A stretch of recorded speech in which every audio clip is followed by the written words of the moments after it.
आप देख रहे हैं VOW और मैं हूं साहिल जाफरी। पाकिस्तान में इंपोर्टेड हुकूमत के खिलाफ जहां दुनिया भर में मुजाहरे जारी हैं, इसी तरह डेनमार्क के शहर कोपेनहेगन में भी पाकिस्तानियों की बहुत बड़ी तादाद ने मुजाहरा किया। जानिए आज की इस रिपोर्ट में।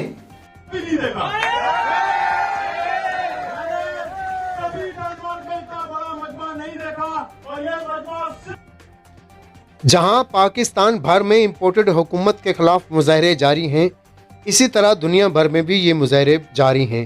डेनमार्क के शहर कोपेनहेगन में पाकिस्तान तरीके इंसाफ का इंपोर्टेड हुकूमत के खिलाफ एक बहुत बड़ा मुजाहरा, जिसमें कम से कम 3 से 4 हज़ार अफराद की शिरकत। मुजाहरे में बच्चे, बूढ़े और ख़वातीन की बहुत बड़ी तादाद ने शिरकत की।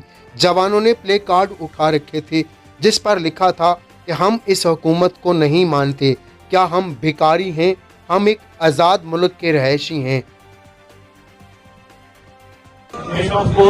ये देखे जी समुंदर है, ऐसे PTI डेनमार्क ये देखे,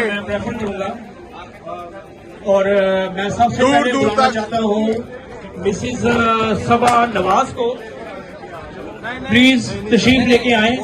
नहीं सर